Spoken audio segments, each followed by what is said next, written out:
O Livro dos Médiuns, Allan Kardec, Espiritismo Experimental, ou Guia dos Médiuns, ensino especial dos espíritos sobre a teoria de todos os gêneros de manifestações, os meios de comunicação com o mundo invisível, o desenvolvimento da mediunidade, as dificuldades e tropeços que se podem encontrar na prática do espiritismo, constituindo o segmento de O Livro dos Espíritos, Federação Espírita Brasileira, Departamento Editorial. Introdução. Todos os dias, a experiência nos traz a confirmação de que as dificuldades e os desenganos com que muitos topam na prática do espiritismo se originam da ignorância dos princípios dessa ciência, e feliz nos sentimos de haver podido comprovar que o nosso trabalho, feito com o objetivo de precaver os adeptos contra os escolhos de um noviciado, produziu frutos e que a leitura desta obra devem muitos os terem logrado evitá-los. Natural é que entre os que se ocupam com o espiritismo, o desejo de poder impor-se em comunicação com os espíritos. Esta obra se destina a lhe achanar o caminho, levando-os a tirar proveito dos nossos longos e laboriosos estudos. Porquanto, muito falsa ideia formaria aquele que pensasse bastar para se considerar perito nessa matéria, saber colocar os dedos sobre uma mesa, a fim de fazê-la mover-se, ou segurar um lápis, a fim de escrever. Engana-se-ia, igualmente, quem supusesse encontrar nessa obra uma receita universal e infalível para formar médiuns, se bem que cada um traga em si os germes das qualidades necessárias para se tornar médium. Tais qualidades existem em graus muito diferentes, e o seu desenvolvimento depende de causas que ninguém é dado conseguir se verifiquem à vontade. As regras da poesia, da pintura e da música não fazem que se tornem poetas, pintores ou místicos os que têm o gênio de algumas dessas artes. Apenas guiam os que cultivam no emprego de suas faculdades naturais. O mesmo sucede com o nosso trabalho. Seu objetivo consiste em indicar os meios de desenvolvimento da faculdade mediúnica, tanto quanto o permitam as disposições de cada um, e, sobretudo, dirigir-lhes o emprego de modo útil, quando ela exista. Esse, porém, não constitui o fim único a que nos propusemos.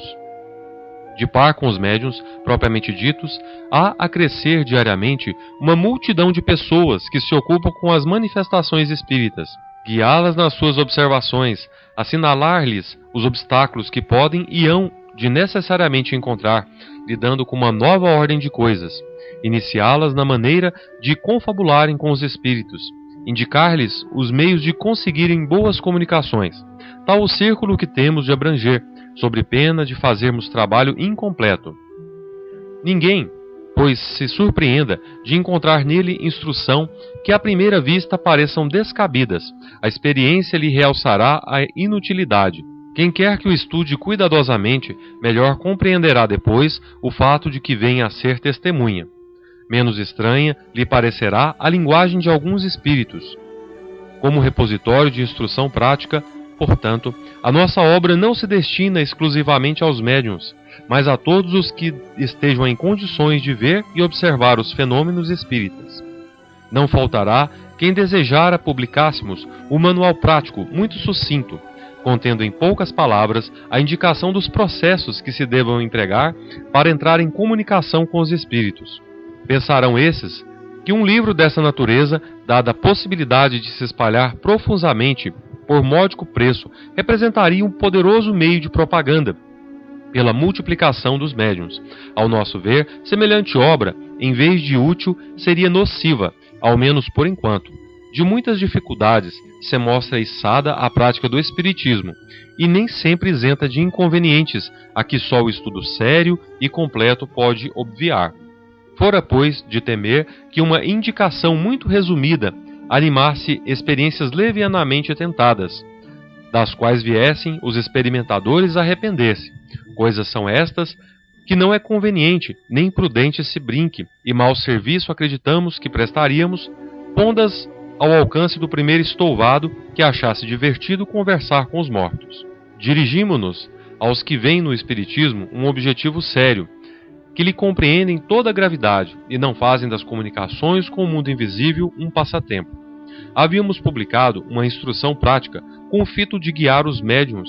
Essa obra está hoje esgotada. E embora tenhamos feito com um fim grave e sério, não a reprimiremos, porque ainda não a consideramos bastante completa para esclarecer acerca de todas as dificuldades que se pode encontrar. Substituímo-la por esta, em a qual reunimos todos os dados de uma longa experiência e consciencioso estudo nos permitiram colher. Ela contribuirá, pelo menos assim o esperamos, para imprimir ao Espiritismo o caráter sério que lhe forma a essência e para evitar que haja quem nele veja objeto de frívola ocupação e de divertimento. A essas considerações ainda editaremos outra, muito importante: a má impressão que produzem os novatos as experiências levianamente feitas e sem conhecimento de causa, experiências que apresentam o inconveniente de gerar ideias falsas acerca do mundo dos espíritos e de dar aso à zombaria e a uma crítica quase sempre fundada. De tais reuniões, os incrédulos raramente saem convertidos e dispostos a reconhecer que no espiritismo haja alguma coisa de sério. Para a opinião errônea de grande número de pessoas, muito mais do que se pensa tem contribuído a ignorância e a leviandade de vários médiuns. Desde alguns anos, o espiritismo ha realizado grande progresso. Imensos, porém, são os que conseguiu realizar a partir do momento em que se tomou rumo filosófico, porque entrou a ser apreciado pela gente instruída. Presentemente, não é um espetáculo, é uma doutrina de que não mais riem os que zombavam das mesas girantes. Esforçando-nos por levá-los para esse terreno e por mantê-los aí, nutrimos a convicção de que lhe granjearemos mais adeptos úteis do que provocando à torta e à direita manifestações que se prestariam a abusos. Disso temos cotidianamente a prova em o número dos que se hão tornado espírita unicamente pela leitura de O Livro dos Espíritos. Depois de havermos exposto neste livro a parte filosófica da ciência espírita, damos nessa obra a parte prática para o uso daqueles que queiram ocupar-se com as manifestações, quer para fazerem pessoalmente, quer para se inteirarem dos fenômenos que lhes sejam dados observar. Verão aí os óbices com que poderão deparar e terão também um meio de evitá-los. Essas duas obras, se bem a segunda constituída segmento da primeira, são até certo ponto independentes uma da outra, mas a quem quer que deseje tratar seriamente da matéria, diremos que primeiro leia o Livro dos Espíritos, porque contém princípios básicos sem os quais algumas partes deste se tornaria talvez dificilmente compreensíveis. Importantes alterações para melhor foram introduzidas nessa segunda edição, muito mais completa do que a primeira, acrescentando-lhe grande número de notas e instruções do maior interesse. Os espíritos a corrigiram, com particular cuidado. Como reviram tudo, aprovando-a ou modificando a sua vontade, pode dizer que ela é, em grande parte, obra deles, porquanto a intervenção que tiveram não se limitou aos artigos que trazem assinaturas. São poucos esses artigos, porque apenas opusemos nomes quando isso nos pareceu necessário, para assinalar que algumas citações, um tanto extensas, provieram deles textualmente. A não ser assim, houvéramos de citá-los quase que em todas as páginas, especialmente em seguida a todas as respostas dadas às perguntas que lhes foram feitas, o que nos afigurou de nenhuma utilidade. Os nomes, como se sabe, importam pouco em tais assuntos. O essencial é que o conjunto do trabalho corresponda ao fim que colimamos. O acolhimento dado à primeira edição, posto que imperfeita, faz-nos esperar que a presente não encontre menos receptividade. Como lhe acrescentamos muitas coisas e muitos capítulos inteiros, suprimimos alguns artigos que ficaram em duplicata, entre outros o que travava na escala espírita, que já se encontra em O Livro dos Espíritos.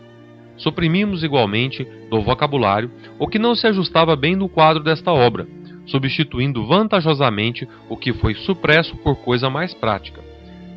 Esse vocabulário, além do mais, não estava completo e tencionamos publicá-lo mais tarde em separado, sob o formato de um pequeno dicionário de filosofia espírita.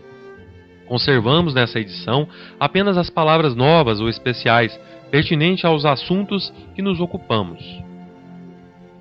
Noções preliminares. Capítulo 1. Há espíritos. A dúvida no que concerne à existência dos espíritos tem como causa primária a ignorância acerca da verdadeira natureza deles. Geralmente são figurados como seres à parte na criação, e de cuja existência não está demonstrada a necessidade. Muitas pessoas, mais ou menos como as que só conhecem a história pelos romances, apenas os conhecem através dos contos fantásticos ou que foram acalentadas em criança. Sem indagarem se tais contos, despojados dos acessórios ridículos, encerram algum fundo de verdade, essas pessoas unicamente se impressionam com o lado absurdo que lhes revelam. Sem se darem ao trabalho de tirar a casca amarga para achar a amêndoa, rejeitam o todo, como fazem, relativamente à religião, os que, chocados por certos abusos, tudo engloba numa só condenação. Seja qual for a ideia dos espíritos se faça, a crença neles necessariamente se funda na existência de um princípio inteligente, fora da matéria. Essa crença é incompatível com a negação absoluta deste princípio. Tomamos, consequentemente, por ponto de partida, a existência, a sobrevivência e a individualidade da alma. Existência, sobrevivência e individualidade, que tem no espiritualismo a sua demonstração teórica e dogmática, e no espiritismo a demonstração positiva. Abstraiamos por um momento das manifestações propriamente ditas, e raciocinando por indução, vejamos a que consequência chegamos. Desde que se admite a existência da alma e de sua individualidade após a morte, forçoso é também que se admita, primeiro, que a sua natureza difere do corpo, visto que separada deste, deixa de ter as propriedades peculiares ao corpo. Segundo, que goza da consciência de si mesma, pois que é passível de alegria ou de sofrimento, sem o que seria um ser inerte, caso em que possuí-la de nada nos valeria. Admitindo isso, tem que se admitir que esta alma vai para alguma parte. Que venha a ser feito dela e para onde vai? Segundo a crença vulgar, vai para o céu, ou para o inferno. Mas, onde fica o céu e o inferno? Dizia-se outrora que o céu era em cima e o inferno embaixo. Porém, o que são alto e baixo no universo?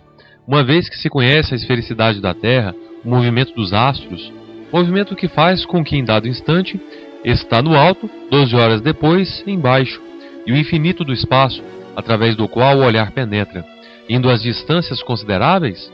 Verdade é que por lugares inferiores também se designam as profundezas da Terra.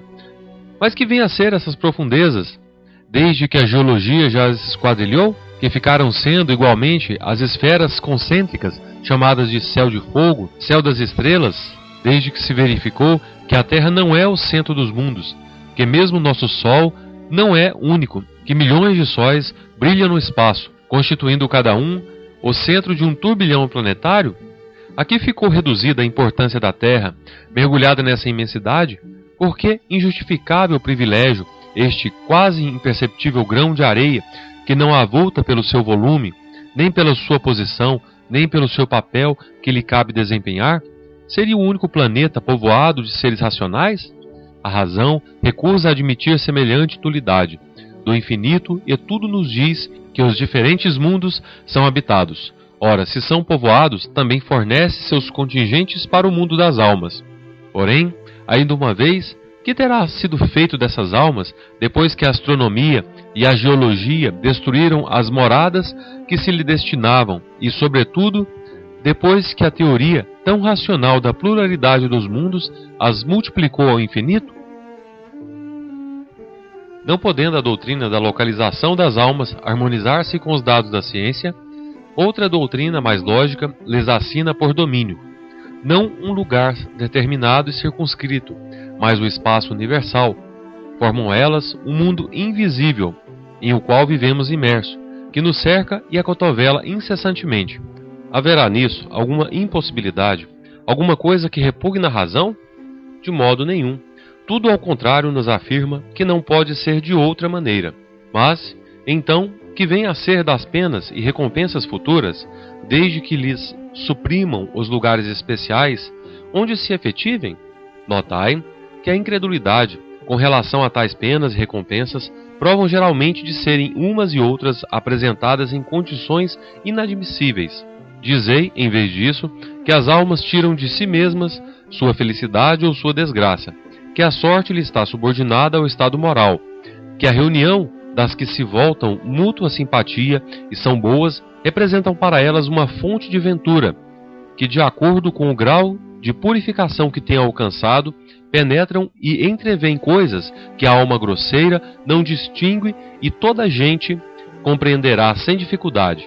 Dizei mais, que as almas não atingem o seu grau supremo, senão pelo esforço que façam para se melhorarem, e depois de uma série de provas adequadas à sua purificação, que os anjos são almas que galgaram o último grau da escala, grau que todas podem atingir, tendo boa vontade, que os anjos são os mensageiros de Deus, encarregados de velar pela execução dos seus desígnios em todo o universo, que se sentem ditosos com o desempenho dessas missões gloriosas, e lhes tereis dado à felicidade um fim mais útil e mais atraente do que fazendo-a consistir numa contemplação perpétua, que não passaria de perpétua inutilidade. Dizei finalmente que os demônios são simplesmente as almas dos maus, ainda não purificadas, mas que podem, como as outras, ascender ao mais alto cume da perfeição, e isso parecerá mais conforme a justiça e a bondade de Deus, do que a doutrina que os dá como criados para o mal, e ao mal destinados eternamente. Ainda uma vez, aí tende o que a mais severa razão, a mais rigorosa lógica, o bom senso, em suma, podem admitir. Ora, essas almas que povoam o espaço são precisamente a que chamam de espíritos. Assim, pois, os espíritos não são senão as almas dos homens, despojadas do invólucro corpóreo. Mais hipotética lhe seria a existência, se fossem seres à parte. Se, porém, se admitisse que há almas, necessário também será se admita que os espíritos são simplesmente as almas e mais nada.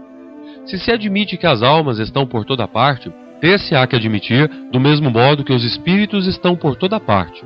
Possível, portanto, não fora negar a existência dos espíritos sem negar a das almas. Isso não passa, é certo, de uma teoria mais racional que a outra. Porém, já é muito que seja uma teoria que nem a razão nem a ciência repelem.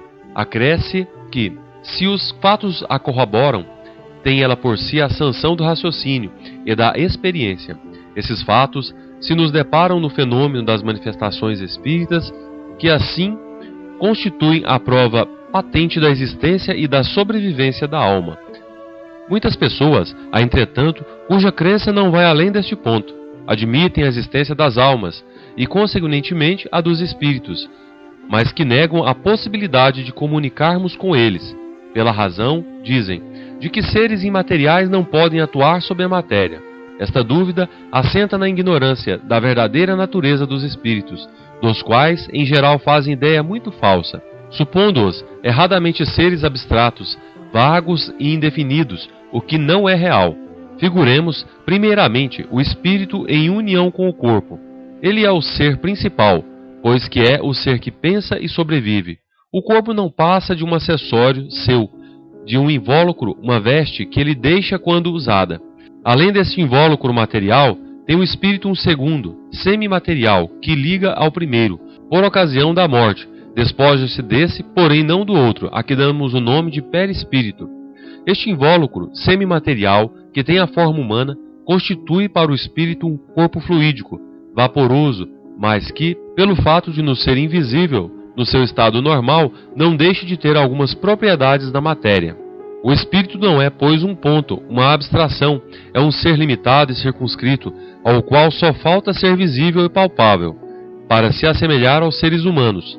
Por que, então, não haveria de atuar sobre a matéria? Por ser fluídico seu corpo? Mas, onde encontra o homem os seus mais possantes motores, senão entre os mais rarificados fluidos, mesmo entre os que se consideram imponderáveis, como por exemplo a eletricidade? Não é exato que a luz imponderável exerce ação química sobre a matéria ponderável? Não conhecemos a natureza íntima do perispírito? Suponhamo-lo, todavia, formado de matéria elétrica, ou de outra tão sutil quanto esta. Por que, quando dirigimos por uma vontade, não teria propriedade idêntica à daquela matéria?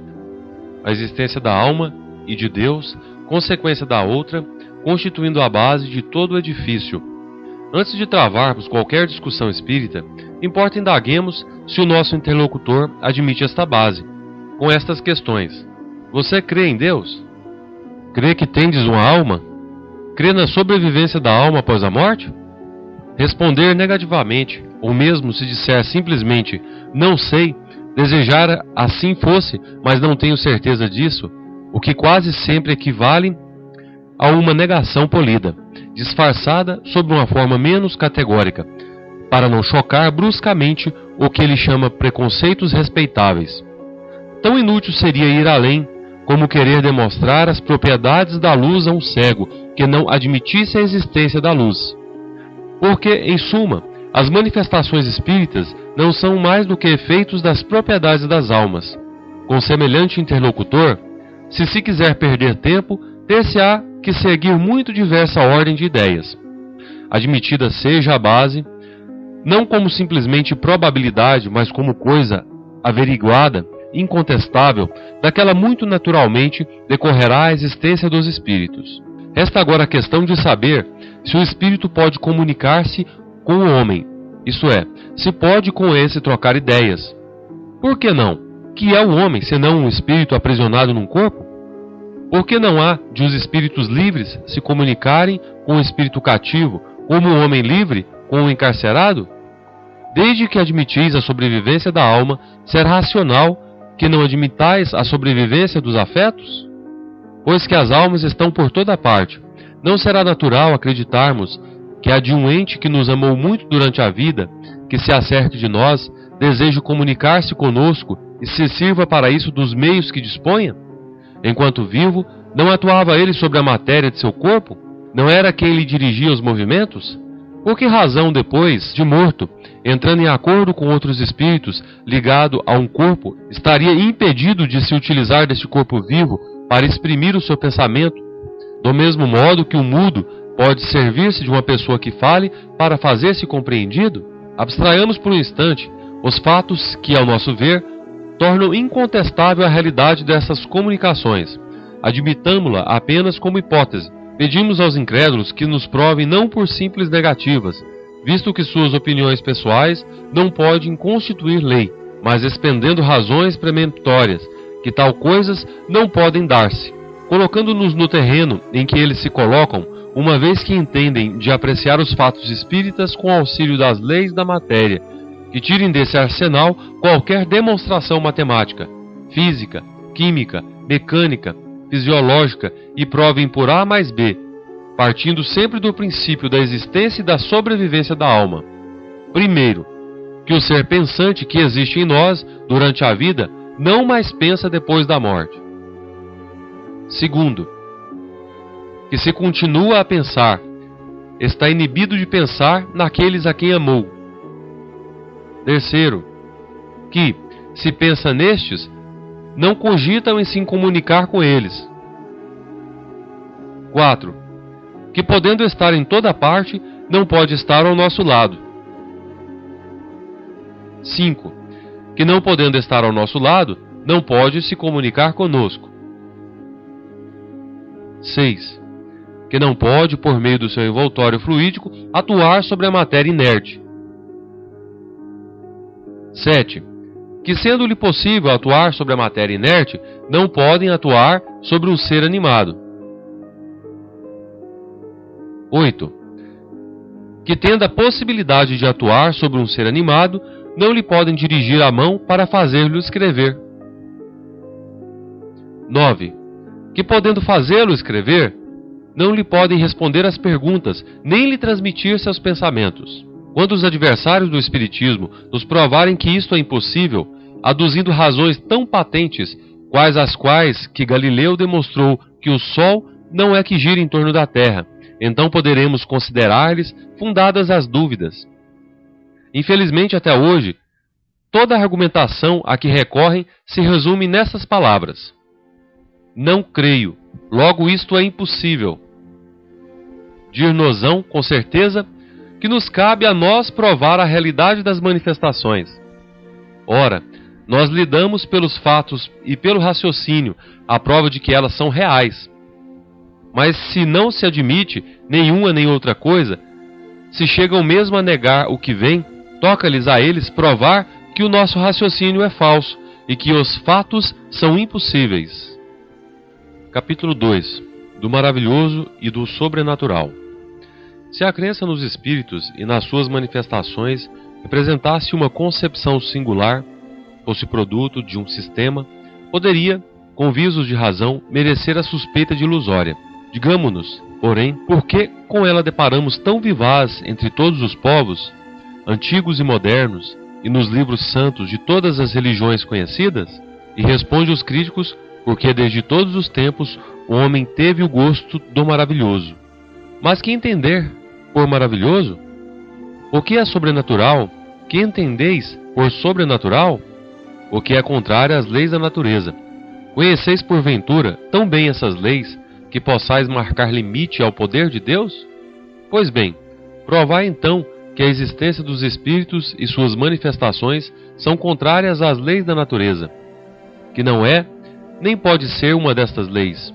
Acompanhai a doutrina espírita e vede se todos os elos ligados uniformemente à cadeia não representam todos os caracteres de uma lei admirável que resolve tudo o que as filosofias até agora não puderam resolver? O pensamento é um dos atributos do espírito, a possibilidade que eles têm de atuar sobre a matéria, de nos impressionar os sentidos e, por conseguinte, de nos transmitir seus pensamentos. Resulta, se assim nos podemos exprimir, da constituição fisiológica que lhe é própria. Logo, nada há de sobrenatural neste fato, nem de maravilhoso. Tornar um homem a viver depois de morto e bem morto, reunirem seus membros dispersos para lhe formarem novos corpos. Sim, seria maravilhoso, sobrenatural e fantástico. Haveria aí uma verdadeira derrogação da lei, o que somente por um milagre poderia Deus praticar. Coisa alguma, porém, de semelhante há na doutrina espírita.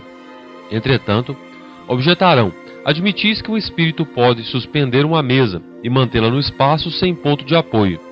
Não constitui isso uma derrogação da lei da gravidade? Constitui, mas da lei conhecida. Porém, já a natureza disse a sua última palavra?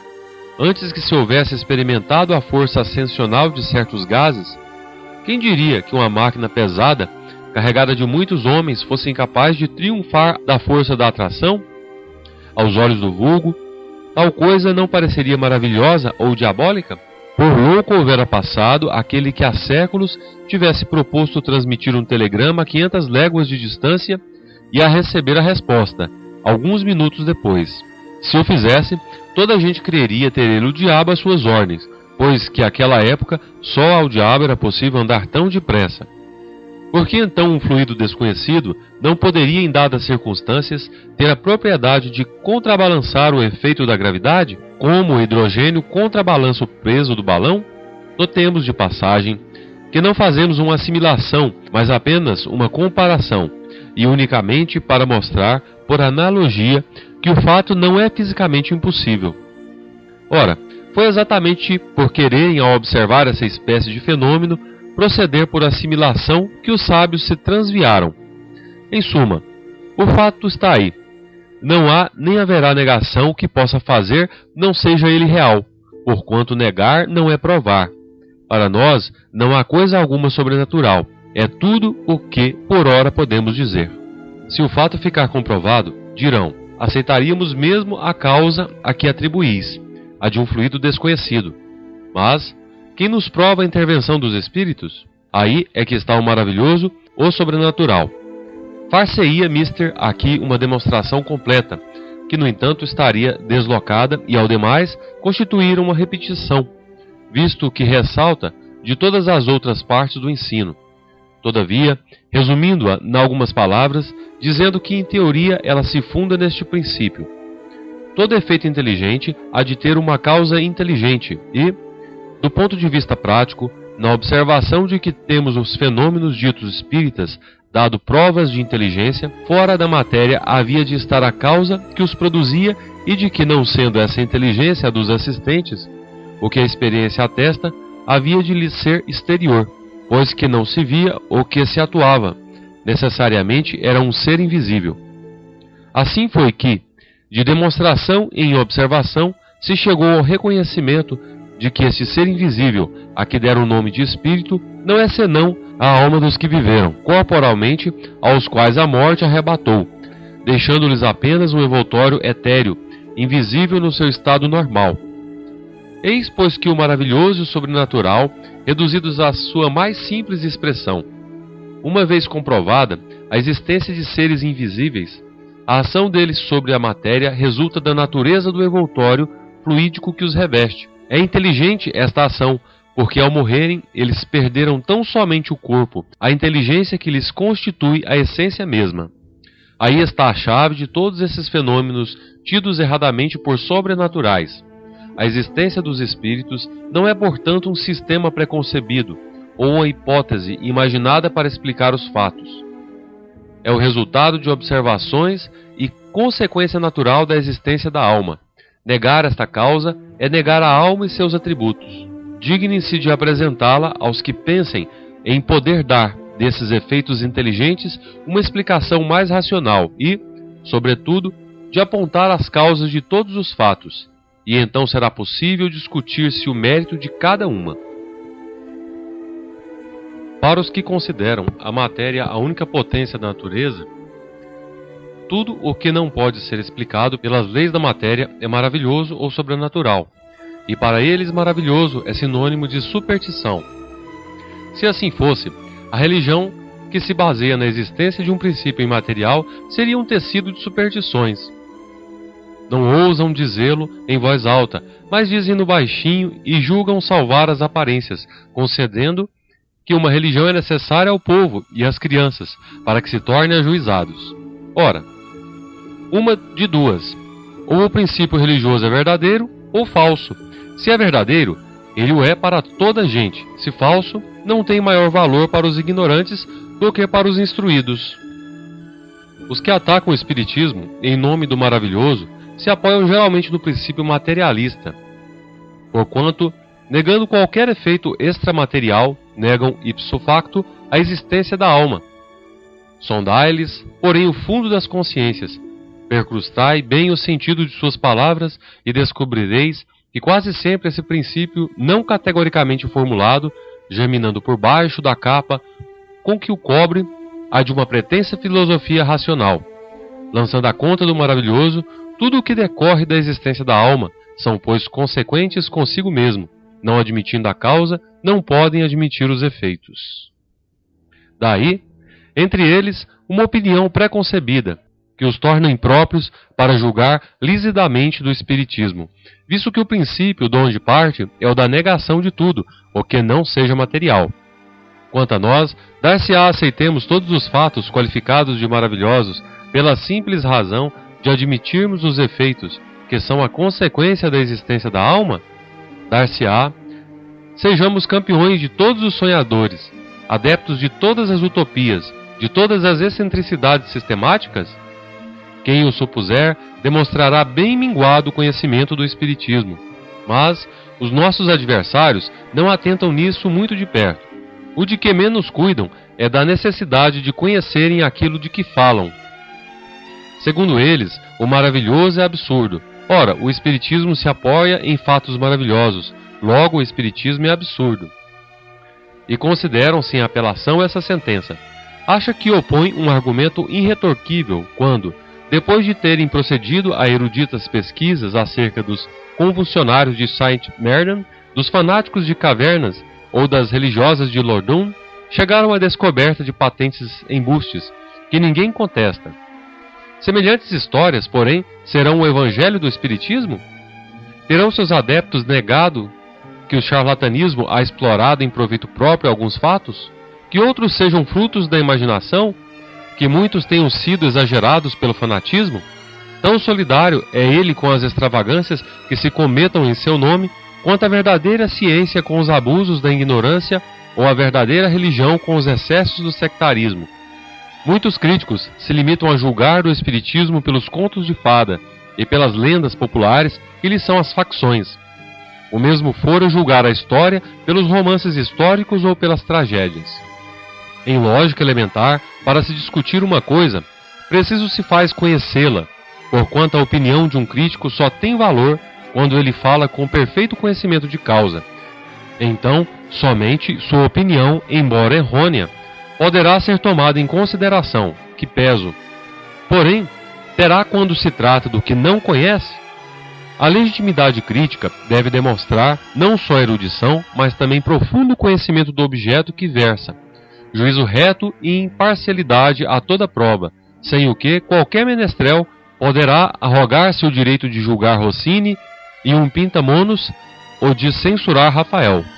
Assim, o Espiritismo não aceita todos os fatos considerados maravilhosos ou sobrenaturais. Longe disso, demonstra a impossibilidade de grande número deles e o ridículo de certas crenças, que constitui a superstição propriamente dita. É exato que no que ele admite há coisas que para o incrédulo são puramente do domínio do maravilhoso, ou por outra, da superstição. Seja, mas ao menos, discutir apenas esses pontos. Porquanto com relação aos demais, nada há que dizer e pregais em vão, atendo-vos ao que ele próprio refuta. Provais ignorar o assunto, e os vossos argumentos erram o alvo. Porém, até onde vai a crença do Espiritismo? Perguntarão. Lede, observai e sabê-lo-eis. Só com o tempo e o estudo se adquire conhecimento de qualquer ciência. Ora, o Espiritismo que entende com as mais graves questões da filosofia, como todos os ramos da ordem social, que abrangem tanto o homem físico quanto o homem moral, é em si mesmo uma ciência, uma filosofia que já não pode ser aprendida em algumas horas, como nenhuma outra ciência. Tanta puerilidade haveria em se querer ver todo o Espiritismo numa mesa girante, como toda a física em algum brinquedo de criança. Há quem não se limite a ficar na superfície. São necessários, não algumas horas somente, mas meses e anos, para lhe sondar todos os arcanos. Por aí se pode apreciar o grau de saber e o valor da opinião dos que se atribuem o direito de julgar, porque viram uma ou duas experiências, as mais das vezes por distração ou divertimento. Dirão eles, com certeza, que não lhes sobraram lazeres para consagrarem a tais estudos todo o tempo que reclamam.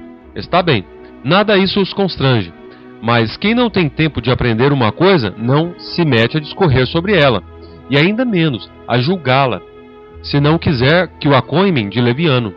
Ora, quanto mais elevada seja a posição que ocupem na ciência, tanto menos excusável é que digamos levianamente de um assunto que desconhecemos.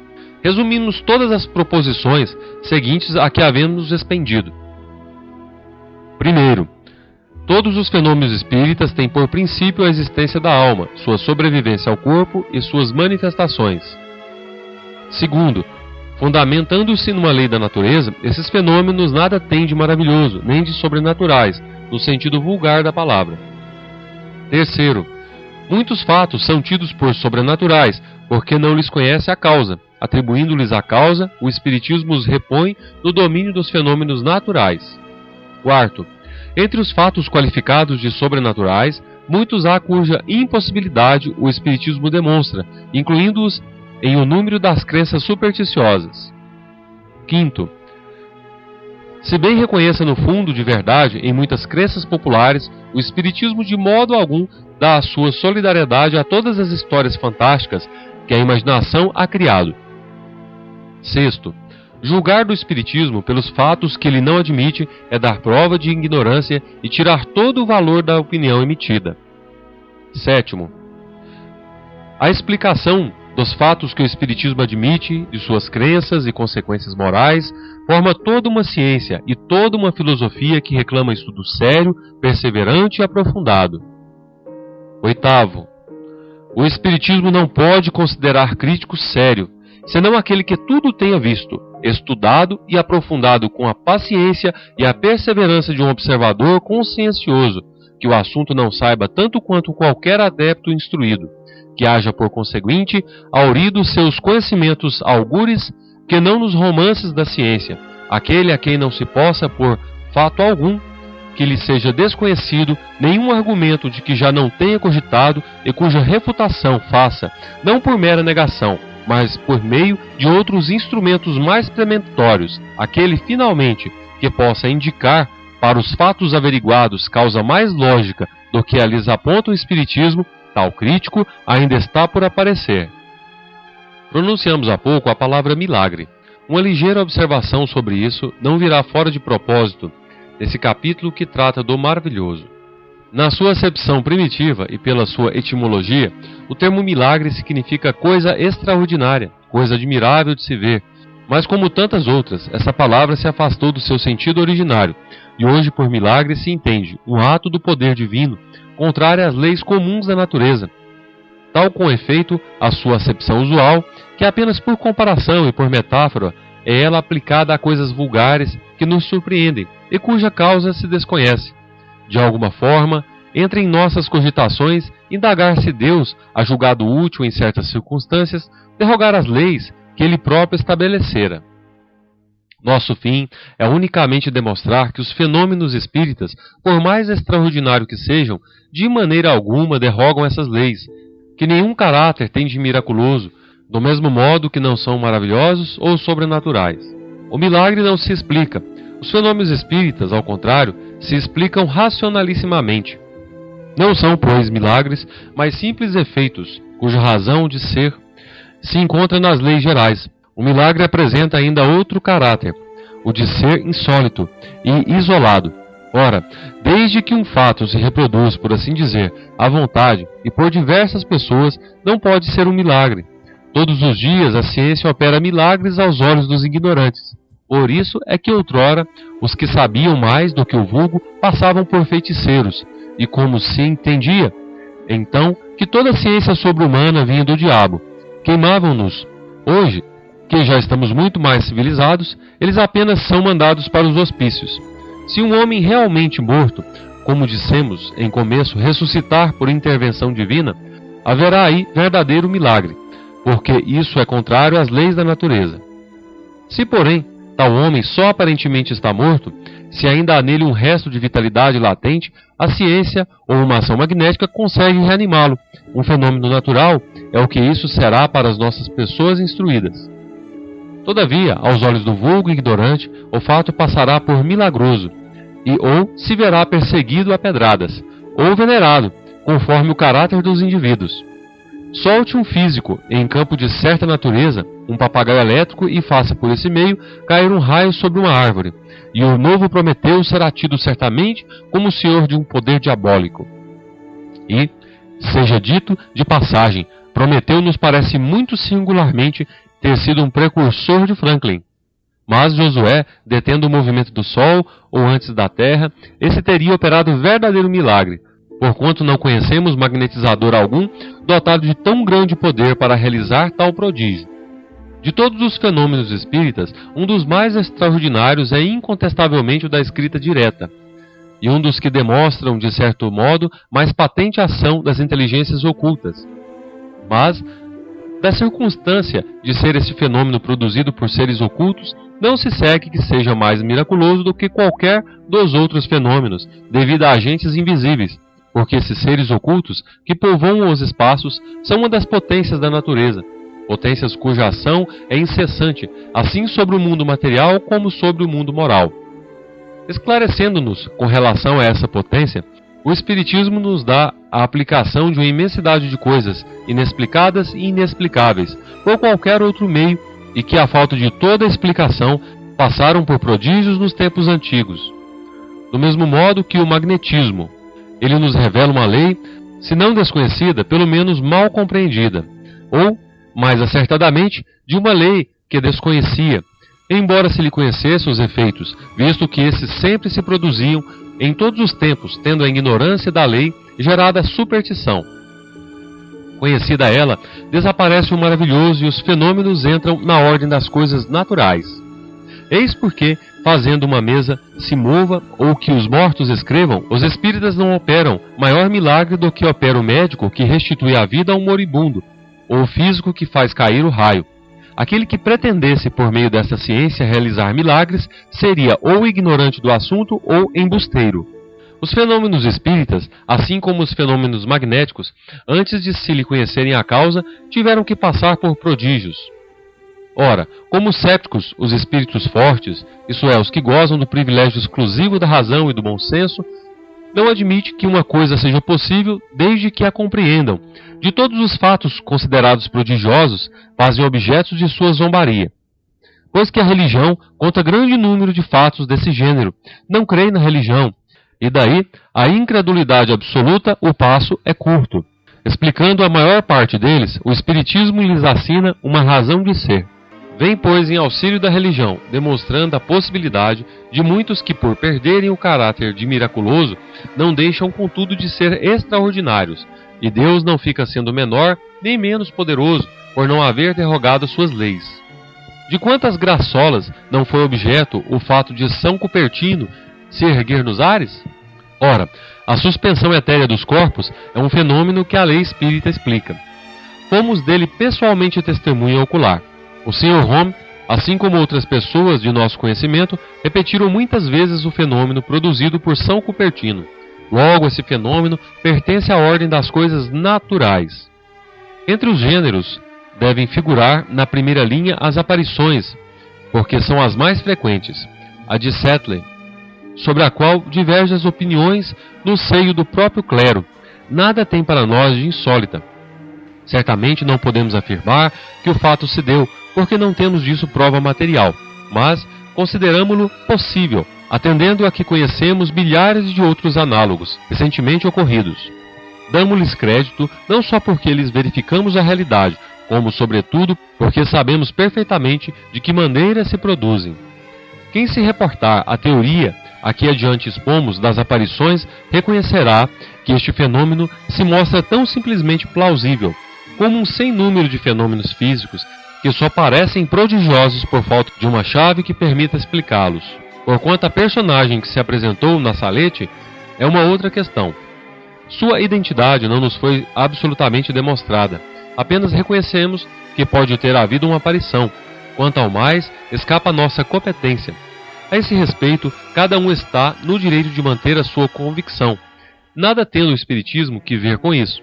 Dizemos tão somente que os fatos que o Espiritismo produz nos revela leis novas e nos dão a explicação de um mundo de coisas que pareciam sobrenaturais, desde que alguns dos que se passavam por miraculosos encontram assim explicação lógica. Motivo é este bastante para que ninguém se apresse a negar o que não compreende.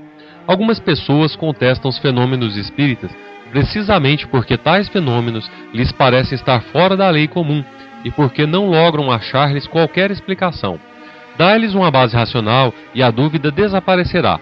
A explicação nesse século, em que ninguém se contenta com palavras, constitui, pois, poderoso motivo de convicção.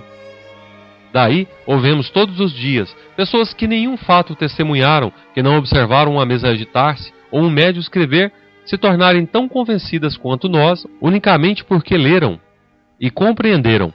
Se houvéssemos de somente acreditar no que vemos com os nossos olhos, a bem poucos se reduziriam as nossas convicções.